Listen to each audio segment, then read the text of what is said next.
প্রিয় দর্শক, আসসালামু আলাইকুম। আপনারা সবাই কেমন আছেন? আশা করছি আপনারা সবাই ভালো আছেন। আজকে আপনাদের মাঝে আরও একটি নতুন ভিডিও নিয়ে হাজির হয়েছি। আপনারা অবশ্যই এই ভিডিওটি শেষ পর্যন্ত দেখবেন। আপনারা দেখতে পাচ্ছেন, এটা হলো পেঁপে গাছের পাতা। দেখেন, অনেক সুন্দর দেখা যাচ্ছে। পেঁপে গাছের এই চারাটি আমরা একটি নার্সারি থেকে কিনে এনেছিলাম। তারপর ছোট্ট একটি বালতির মধ্যে আমরা পুরাতন একটি বালতির মধ্যে মাটি দিয়ে কিন্তু আমরা সেখানে এই পেঁপে গাছের চারাটি রোপণ করেছিলাম। এখন একটু বড় হয়ে গেছে, দেখতে পাচ্ছেন পাতাগুলোও একটু বড় হয়েছে এবং পাতাগুলো কিন্তু অনেক সুন্দর দেখা যাচ্ছে। এই গাছটি বড় হলে, পেঁপে আসলে কিন্তু সারা বছরই কিন্তু পেঁপে খাওয়া যায়। এইভাবে চাষ করলে অল্প জায়গায় খুব সহজে চাষ করা যায়। বাসার ছাদে আমি এই চারাটি রোপণ করেছি।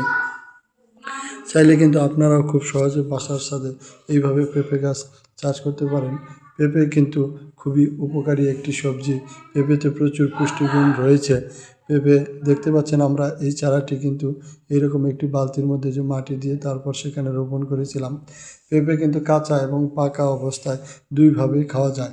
তো পেঁপে আপনাদের ভর্তা করে, রান্না করে, সবভাবেই খাওয়া যায় সবজি তৈরি করে।